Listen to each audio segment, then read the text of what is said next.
अस्सलाम वालेकुम friends, welcome back to my channel. आज का हमारा टॉपिक है Betnovate N cream.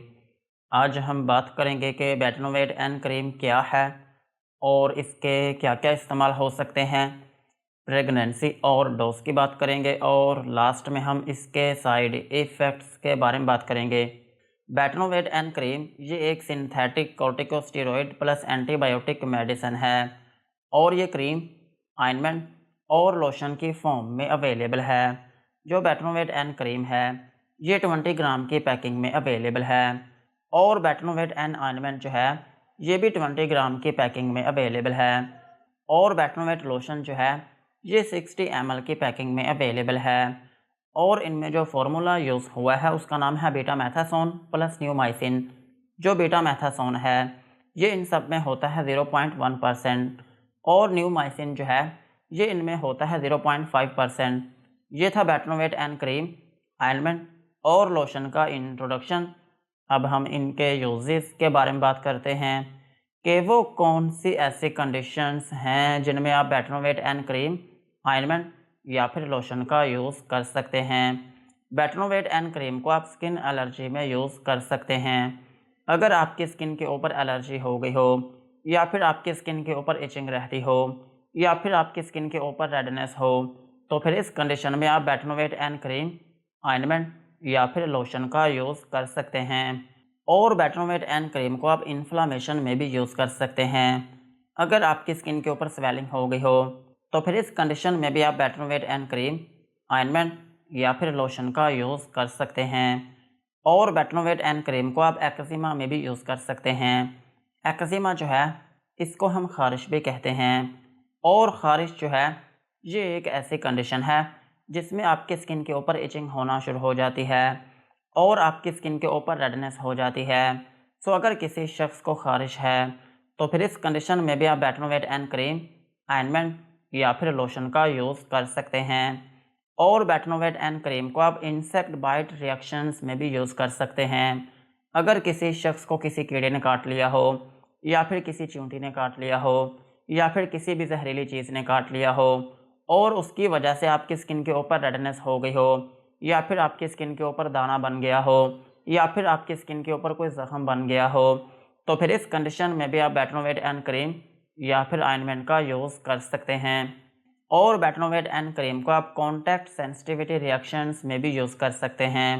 Contact sensitivity reactions जो है इसका मतलब ये है कि कुछ सब्सटेंस ऐसे होते हैं जो कि आपकी स्किन के ऊपर एलर्जी करना शुरू कर देते हैं। मिसाल के तौर पर अगर आपकी स्किन के ऊपर कोई केमिकल लग गया हो या फिर आपने कोई क्रीम यूज़ की हो और उसकी वजह से आपकी स्किन के ऊपर एलर्जिक रिएक्शन हो गया हो या फिर आपने कोई सोप यूज़ किया हो या फिर किसी परफ्यूम का यूज़ किया हो या फिर कोई ज्वेलरी ऐसी यूज़ की हो या फिर आपने ब्लीच यूज़ की हो और उसकी वजह से आपकी स्किन के ऊपर एलर्जी हो गई हो या फिर आपकी स्किन के ऊपर रेडनेस हो गई हो तो फिर इस कंडीशन में भी आप बेटनोवेट एन क्रीम या फिर ऑइंटमेंट का यूज़ कर सकते हैं। और बेटनोवेट एन क्रीम को आप डर्माटाइटिस में भी यूज़ कर सकते हैं। अगर आपकी स्किन के ऊपर शदीद किस्म की स्वेलिंग हो गई हो या फिर आपकी स्किन के ऊपर रेडनेस हो गई हो या फिर आपकी स्किन के ऊपर रैशेस बनना शुरू हो गई हो या फिर आपकी स्किन के ऊपर इचिंग होना शुरू हो गई हो तो फिर इस कंडीशन में भी आप बेटनोवेट एन क्रीम या फिर ऑइंटमेंट का यूज़ कर सकते हैं। और बेटनोवेट क्रीम को आप प्यूराइटिस में भी यूज़ कर सकते हैं। प्यूराइटिस जो है ये एक ऐसी कंडीशन है जिसमें आपकी स्किन के ऊपर शदीद किस्म की ख़ारिश रहना शुरू हो जाती है। सो अगर आपकी स्किन के ऊपर शदीद किस्म की ख़ारिश है तो फिर इस कंडीशन में भी आप बेटनोवेट एन क्रीम, ऑइंटमेंट या फिर लोशन का यूज़ कर सकते हैं। और बेटनोवेट एन क्रीम को आप सोराइसिस में भी यूज़ कर सकते हैं। अगर किसी शख्स को चंबल है तो फिर इस कंडीशन में भी आप बेटनोवेट एन क्रीम, ऑइंटमेंट या फिर लोशन का यूज़ कर सकते हैं। और बेटनोवेट एन क्रीम का एक अहम यूज़ ये भी है कि आप इसको पिंपल्स में भी यूज़ कर सकते हैं। अगर आपकी स्किन के ऊपर दाने हैं तो फिर इस कंडीशन में भी आप बेटनोवेट एन क्रीम या फिर ऑइंटमेंट का यूज़ कर सकते हैं।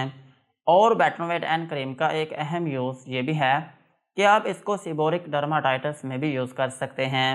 सीबोरिक डर्माटाइटिस जो है ये एक ऐसी कंडीशन है जिसमें आपकी स्किन के ऊपर खुश्की जो है वो बहुत ज़्यादा हो जाती है और फिर इसकी वजह से आपकी स्किन के ऊपर इचिंग रहना शुरू हो जाती है और आपकी स्किन जो है वो बहुत सख्त हो जाती है और आपकी स्किन के ऊपर की जो लेयर होती है वो उतरना शुरू हो जाती है। सो इस कंडीशन में भी आप बेटनोवेट एन क्रीम या फिर ऑइंटमेंट का यूज़ कर सकते हैं। और बेटनोवेट एन क्रीम को आप फोटो सेंसिटिविटी में भी यूज़ कर सकते हैं। अगर धूप की वजह से आपकी स्किन जल गई हो या फिर आपकी स्किन जो है वो डैमेज हो गई हो, तो फिर इस कंडीशन में भी आप बेटनोवेट एन क्रीम या फिर ऑइंटमेंट का यूज़ कर सकते हैं। और बेटनोवेट एन क्रीम का एक अहम यूज़ ये भी है कि आप इसको डिस्कॉइड ल्यूपस में भी यूज़ कर सकते हैं।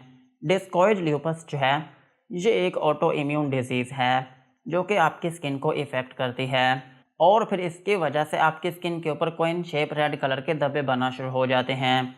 और अगर ये आपके चेहरे पर बनते हैं तो फिर इनकी एक अहम अलामत ये होती है कि ये दिखने में बटरफ्लाई की तरह होते हैं। जिस तरह बटरफ्लाई की शेप होती है सेम इसी तरह ये आपके नोज़ से गुजरते हुए आपकी दोनों चीक्स जो होती हैं इनको कवर करते हुए बटरफ्लाई की शेप बना देते हैं। सो इस कंडीशन में भी आप बेटनोवेट एन क्रीम या फिर ऑइंटमेंट का यूज़ कर सकते हैं। और बेटनोवेट एन क्रीम का एक अहम यूज़ ये भी है कि आप इसको किलोइड स्कारिंग में भी यूज़ कर सकते हैं।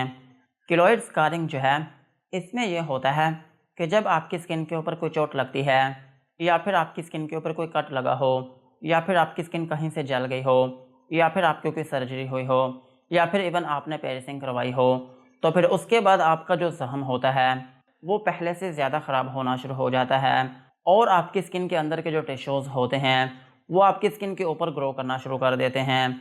और ये जो कंडीशन होती है इसको हम कहते हैं किलोइड स्कारिंग।